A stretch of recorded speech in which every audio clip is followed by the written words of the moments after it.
Hello bachcho, let's see this question. The question says which of the following is our correct statements. First is the number of structural isomers for molecular formula C3H8R2. Second is the number of structural isomers for molecular formula C5H12R3. Third is the number of structural isomers for molecular formula C6H14R5. And fourth is the number of benzene ring containing structural isomers for molecular formula C6H4 BrClR4. So इस question में बताना है कि इनमें से कौन सी जो statement है वो करेक्ट है. So key concept of this question is structural isomers. हम यहाँ पे क्या है structural isomers की बात कर रहे हैं. तो structural isomers क्या होते हैं वो डिस्कस करते हैं पहले.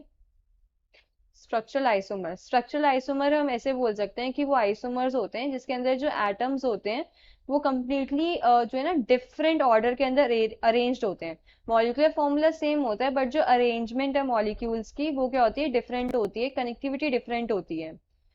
तो इसको अगर मैं लिखूं, जो स्ट्रक्चरल आइसोमर्स होते हैं इसको हम ऐसे लिख सकते हैं, these are the molecules, these are the molecules having same kind of molecular formula या having same molecular formula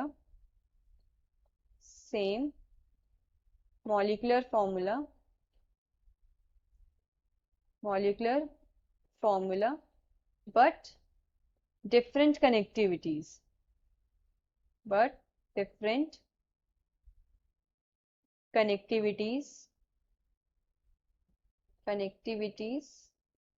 molecular formula same होता है बट कनेक्टिविटी डिफरेंट होती है डिपेंडिंग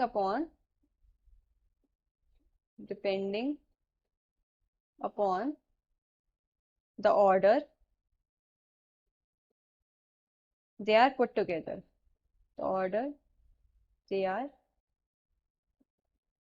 जिस ऑर्डर में हम रखते हैं उस पर डिपेंड करता है इनकी कनेक्टिविटी क्या है, डिफरेंट होती है. सो वो होते हैं स्ट्रक्चरल आइसोमर्स. अब हमें क्या है, जैसे फर्स्ट स्टेटमेंट में बोला है number of structural isomers for molecular formula C3H8. First हमें क्या गिवन है, C3H8. तो हमें क्या बताना है, स्ट्रक्चरल आइसोमर्स ऑफ C3H8 बताने हैं. अगर मैं C3H8 बनाऊं, लाइक 3 कार्बन है और अगर मैं हाइड्रोजन दूं तो लाइक फर्स्ट इसकी कनेक्टिविटी पूरी करूं, कार्बन 4 बॉन्ड्स बनाते हैं. सो 3 हाइड्रोजन इसके पास, देन सेंटर वाले के पास 2 हाइड्रोजन क्योंकि उसने 2 बॉन्ड कार्बन के साथ बना रखे हैं, एंड देन लास्ट वाले कार्बन के साथ 3 हाइड्रोजन. तो C3H8 ये बन गया CH3 CH2 CH3. इसका क्या है, ओनली वन आइसोमर पॉसिबल है बिकॉज इसके अलावा और कोई डिफरेंट जो है हम अरेंजमेंट नहीं कर सकते इसकी. So only one isomer is possible. One isomer is possible. एक आइसोमर पॉसिबल है बट क्वेश्चन में बोला है कि जो स्ट्रक्चरल आइसोमर्स हैं 2 है, तो ये स्टेटमेंट क्या हो गई, फॉल्स हो गई. फर्स्ट स्टेटमेंट क्या है, फॉल्स है. नेक्स्ट अगर मैं देखूं, नेक्स्ट है C5H12. सो नेक्स्ट जो मॉलिक्यूल गिवन है वो है C5H12. सो C5H12 के अगर मैं आइसोमर्स बनाऊं, फर्स्ट जो होगा वो एक मेरा ऐसे मैंने पांचों कार्बन क्या है स्ट्रेट लाइन में स्ट्रेट चेन में कनेक्ट कर दिए, तो ये हो गया एन पेंटेन. एक आइसोमर ये हो गया. सेकेंड आइसोमर इसका हो सकता है कि मैंने क्या करा कि 4 कार्बन ऐसे स्ट्रेट चेन में कर दिए एंड एक कार्बन मैंने से ब्रांच कर दिया, तो ये क्या हो गया, आइसोपेंटेन. आइसोपेंटेन तब बोलते हैं जब जो एक कार्बन होता है वो ब्रांच फॉर्म में कनेक्टेड होता है फ्रॉम सेकेंड लास्ट कार्बन. तो आइसोपेंटेन हो गया ये. इसको हम 2 मिथाइल ब्यूटेन भी, मतलब इसका जो आईयूपैक नेम है वो है 2 मिथाइल ब्यूटेन. एक आइसोमर इसका हो सकता है कि मैं जो है एक जो मिथाइल ग्रुप है वो और अटैच कर दूं, लाइक नियोपेंटेन बना दूं.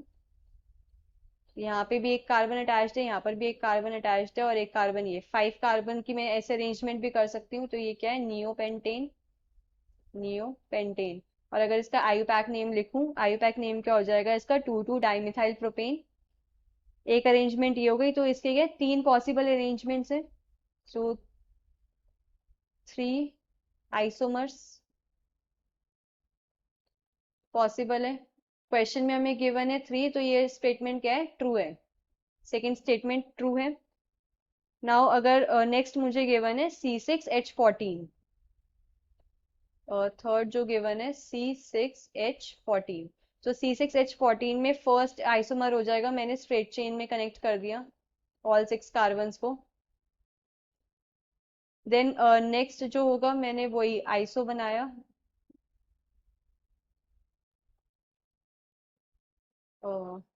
नेक्स्ट जो है मैंने इसे आइसो बना दिया इसे, और वी कैन से ये तो है एन हेक्सेन। नेक्स्ट वाला क्या हो जाएगा मेरा, 2 मिथाइल पेंटेन। देन एक अरेंजमेंट ये हो सकती है इसकी, अगर मैं इसे न्यू फॉर्म में बनाऊं तो सी सी सी, सो ये क्या हो जाएगा, 2 di methyl, 2 di methyl butane. एक पॉसिबल आइसोमर ये भी हो सकता है। देन एक एक पॉसिबल अरेंजमेंट ये हो सकती है कि अगर मैं थर्ड कार्बन से ब्रांच करूं तो 1 2 3 4 5, एंड यहाँ पे मैं एक कार्बन अटैच कर दूं, like 3 methyl pentane, 3 methyl pentane.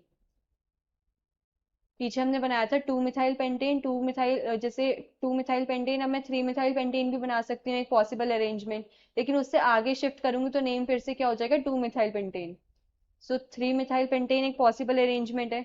एक पॉसिबल अरेंजमेंट ये हो सकती है कि मैंने 2 डाई मिथाइल ब्यूटेन बनाया था, बट अगर मैं बनाऊं 2 और 3 di methyl butane, 2 3 di methyl butane, तो एक पॉसिबल अरेंजमेंट ये भी हो सकती है।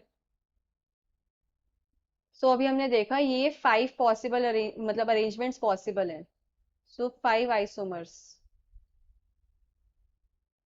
क्वेश्चन में हमें गिवन है 5, तो ये स्टेटमेंट भी क्या है, ट्रू है। नेक्स्ट क्या है, नेक्स्ट हमें बेंजीन रिंग वाला दे रखा है C6H4Brcl। नेक्स्ट अगर मैं देखूं, फोर्थ इज C6H4Brcl। सो सबसे पहले तो जब भी हमें कार्बन और हाइड्रोजन लाइक सेम रेंज में गिवन हो, तो हम क्या करते हैं, उसकी डिग्री ऑफ अनसैचुरेशन कैलकुलेट करते हैं। तो डिग्री ऑफ अनसैचुरेशन क्या होती है, ये हमें बताती है कि कितने पाई बॉन्ड्स या कितनी रिंग प्रेजेंट है हमारे स्ट्रक्चर के अंदर।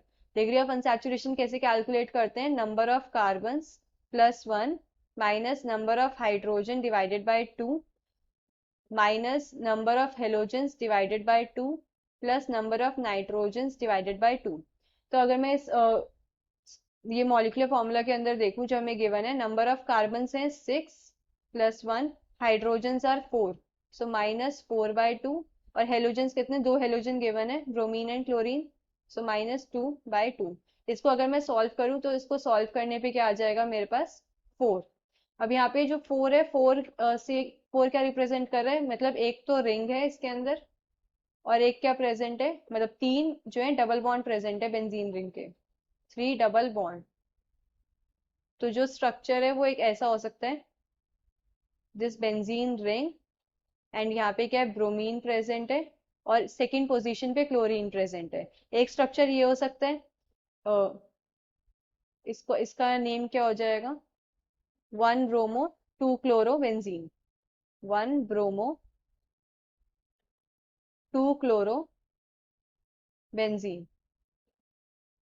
एक पॉसिबल आइसोमर ये है। एक पॉसिबल आइसोमर है कि क्लोरीन जो है ऑर्थो की जगह अगर मेटा पोजीशन पे प्रेजेंट हो, ब्रोमीन के रिस्पेक्ट पे अगर मेटा पोजीशन पे यानी थर्ड पोजीशन पे प्रेजेंट हो, तो 1 bromo 3 chloro benzene, 3 chloro benzene. And एक पॉसिबल आइसोमर होगा कि अगर जो क्लोरीन है वो पैरा पोजीशन पे प्रेजेंट हो, लाइक फोर्थ पोजीशन पे प्रेजेंट हो ब्रोमीन के रिस्पेक्ट में, सो 1 ब्रोमो 4 क्लोरो बेंजीन। यानी 3 आइसोमर्स पॉसिबल है, लाइक 3 आइसोमर्स। तो हमें क्वेश्चन में क्या गिवन है, 4, तो ये स्टेटमेंट क्या हो गई, इनकरेक्ट हो गई, क्योंकि इसके 3 आइसोमर्स ही प्रेजेंट है, मतलब पॉसिबल है। So this statement is false. तो करेक्ट स्टेटमेंट क्या हो जाएगी, हमें करेक्ट स्टेटमेंट बतानी है इस क्वेश्चन के अंदर, तो करेक्ट स्टेटमेंट है हमारी option B and option C. So we can say the final answer is B and C. Hope you understood this well. Best of luck.